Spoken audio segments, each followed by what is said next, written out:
ذکر و اذکار ہماری زندگی پر کیا اثرات مرتب کرتے ہیں؟ ذکر و اذکار کے زندگی پر افراد 100% ہیں۔ اللہ کا ذکر اگر کوئی جانتا ہو یا قرآن کی سٹڈی کی ہو یا کسی اچھے استاد کے پاس بیٹھا ہو تو دنیا کا کوئی مسئلہ ایسا نہیں ہے، جسمانی، نفسیاتی، معاشی، معاشرتی، ملکی، کوئی مسئلہ ایسا نہیں، اخلاقی، جو اللہ کے ذکر سے جس کا علاج ممکن نہ ہو۔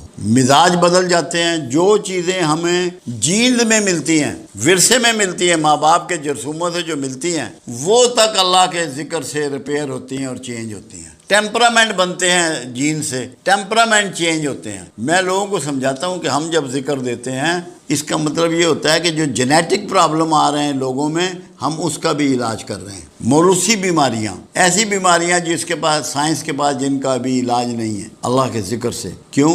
قرآن کا ایک چیلنج ہے کہ تمہارے دلوں کو اطمینان ہو ہی نہیں سکتا میرے ذکر کے بغیر۔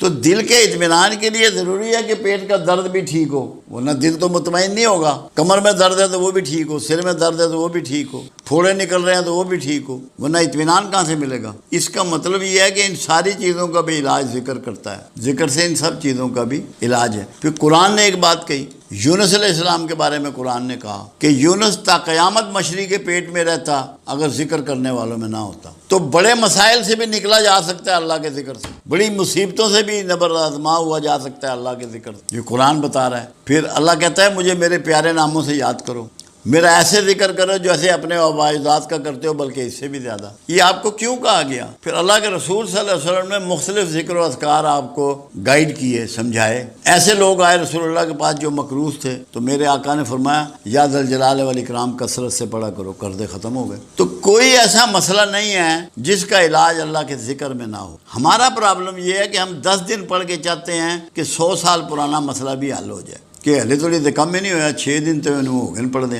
یہ نہیں ہو سکتا کہ اگر پراپر ذکر کسی گائیڈ نے آپ کو دیا ہے کہ کون سا لفظ کس طریقے سے آپ کی زندگی پہ، آپ کے پٹھوں پہ، آپ کے ہڈیوں پہ، آپ کے خون پر، آپ کے دماغ پہ اثرات کرے گا، اگر کوئی سمجھدار آدمی دے تو یہ ناممکن ہے کہ اس کے اثرات نہ آئیں، کیونکہ چیزوں کو ریسائٹ کرنے سے اثرات آتے ہیں۔ یہاں کچھ لوگ کام کر رہے ہیں، وہ سورہ رحمان کی تلاوت لگاتے ہیں، بہت سارے لوگ بیماریوں میں، اور وہ کہتے ہیں کہ ہمیں شفا ہوئی۔ کیوں؟ اللہ کا ذکر ہو رہا ہے۔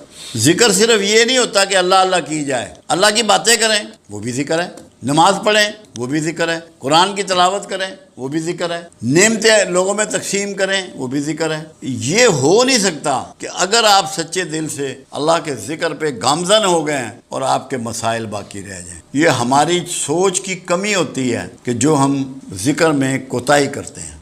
میں تو اس کو کہتا ہوں کہ ایک پریکٹس کر لو، ایک عادت بنا لو، جو مسئلہ تمہیں درپیش ہے، جو پریشانی درپیش ہے، اللہ کے حضور باتیں کرو، گریا کرو اس سے۔ اللہ کہتا ہے مجھ سے کانا پھوسی کرو، کانا پھوسی ذکر ہے، کرو تو صحیح، شرماؤ مت اللہ سے، اس سے اپنے من کی باتیں کرو، ذکر کرو، تمہارے مسئلے حل ہو جائیں گے۔ ہم کرتے ہیں نہیں، دوڑتے ہیں کہ فلاں پیر صاحب کو چلیے کم ہو جائے گا۔ پیر صاحب نے بھی آپ کو اللہ کا ذکر ہی بتانا ہے۔ جب اللہ کے رسول صلی اللہ علیہ وسلم ذکر تجویز فرما رہے ہیں، 4 چیزیں رسول اللہ کے ہاں طریقہ تھا۔ جو لوگ آنے والے کے لیے میرے آقا دعا فرماتے، اگر جسمانی عارضہ ہوتا تو دم کرتے، اور پانی میں کبھی پھونک نہیں ماری، آپ اپنا ہاتھ مبارک، دست مبارک پانی میں ڈبو دیتے، کبھی لعاب لگا دیتے، چھڑی سے دم کر دیتے، اللہ کا ذکر تجویز کرتے لازمی، اور اتنا کہ جو انگلیوں پہ کیا جا سکے۔ تسبیح اس وقت استعمال نہیں ہوتی تھی، لمبا ذکر میرے آقا نے کبھی نہیں بتایا تھا، تاکہ لوگوں کو آسان ذکر بتایا جائے۔ اور اگر جسمانی عارضہ ہوتا تو کھانے پینے کی چیز ایڈوائز کرتے۔ ہم انہی 4 طریقوں سے چل رہے ہیں، 5ویں کوئی چیز ہم نہیں کرتے۔ مین چیز اللہ کا ذکر ہے۔ اگر لوگ کر لیں، ہمارے پاس کوئی بندہ ایسا نہیں آیا جس نے دل جمی سے ذکر کیا ہو اور اس کا مسئلہ پینڈنگ رہ گیا ہو، میرے پاس تو نہیں آیا، مجھے نہیں یاد اس 30 سال میں۔ تو ذکر سب سے امپورٹنٹ چیز ہے زندگی میں، اس کو تو چھوڑنا نہیں چاہیے۔ تھوڑا بہت جتنی توفیق ہے، جتنی صحت ہے، جتنا ٹائم ہے، ذکر کو مت چھوڑو۔ آپ جو اچیو کرنا چاہتے ہیں ذکر کو پکڑ لیں، یہ ناممکن ہے کہ اچیو نہ ہو۔ ناممکن کا لفظ استعمال کر۔ میں نے عجیب کہانی دیکھی، کچھ لوگ ضربیں لگاتے ہیں دل کی طرف، اللہ کی، اللہ کی، اللہ الصمد کی، اور یہ سمجھتے ہیں کہ ہمارا قلب جاری ہو گیا، کیونکہ یہ ایک اعصابی نظام کا حصہ ہے دل، یہ غدود ہے، اس کو اتنی دفعہ جب اس خاص طریقے سے حرکت دی جائے تو اس کی سپیڈ بڑھ جاتی ہے۔ اس کا مطلب یہ نہیں ہوتا کہ قلب جاری ہو گیا، یہ مس انڈرسٹینڈنگ ہے اس بارے میں۔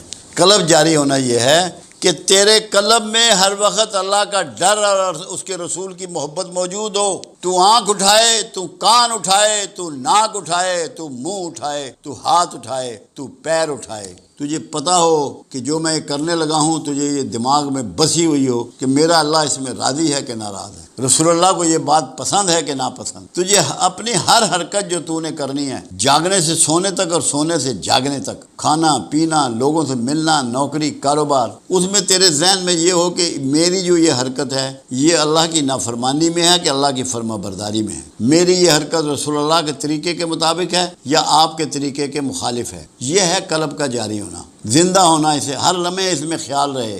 کیوں؟ اسلام ایک پریکٹس کا نام ہے، ایک رویے کا نام ہے، ایک سسٹم کا نام ہے، ایک ارادے کا نام ہے، ایک ماحول کا نام ہے۔ اگر آپ کو قلب جاری کرنا ہے تو آپ سے کسی انسان کو کوئی ذوف نہ پہنچے، کسی بھی خالق کا یا مخلوق کا حق آپ سے ضائع نہ ہو، تو پھر آپ کا قلب جاری ہے۔ اگر آپ ظلم و ناانصافی کرتے ہیں، جھوٹ بولتے ہیں، بے ایمانی کرتے ہیں، بدحیائی کرتے ہیں، تو پھر آپ کا کوئی قلب جاری نہیں ہے۔ خوف خدا کا آپ کے اندر بس جانا، رسول اللہ صلی اللہ علیہ وسلم کی محبت کا آپ کے دل میں بس جانا۔ میں نے عجیب کہانی دیکھی، کچھ لوگ ضربیں لگاتے ہیں دل کی طرف، اللہ ہو کی، اللہ کی، اللہ الصمد کی، اور یہ سمجھتے ہیں کہ ہمارا قلب جاری ہو گیا، کیونکہ یہ ایک اعصابی نظام کا حصہ ہے دل، یہ غدود ہے، اس کو اتنی دفعہ جب اس خاص طریقے سے حرکت دی جائے تو اس کی سپیڈ بڑھ جاتی ہے۔ اس کا مطلب یہ نہیں ہوتا کہ قلب جاری ہو گیا، یہ مس انڈرسٹینڈنگ ہے اس بارے میں۔ قلب جاری ہونا یہ ہے کہ تیرے قلب میں ہر وقت اللہ کا ڈر اور اس کے رسول کی محبت موجود ہو۔ تو آنکھ اٹھائے، تو کان اٹھائے، تو ناک اٹھائے، تو منہ اٹھائے، تو ہاتھ اٹھائے، تو پیر اٹھائے، تجھے پتہ ہو کہ جو میں کرنے لگا ہوں تجھے یہ دماغ میں بسی ہوئی ہو کہ میرا اللہ اس میں راضی ہے کہ ناراض ہے، رسول اللہ کو یہ بات پسند ہے کہ ناپسند۔ تجھے اپنی ہر حرکت جو تو نے کرنی ہے، جاگنے سے سونے تک اور سونے سے جاگنے تک، کھانا پینا، لوگوں سے ملنا، نوکری، کاروبار، اس میں تیرے ذہن میں یہ ہو کہ میری جو یہ حرکت ہے یہ اللہ کی نافرمانی میں ہے کہ اللہ کی فرما برداری میں ہے، میری یہ حرکت رسول اللہ کے طریقے کے مطابق ہے یا آپ کے طریقے کے مخالف ہے۔ یہ ہے قلب کا جاری ہونا، زندہ ہونا، اسے ہر لمحے اس میں خیال رہے۔ کیوں؟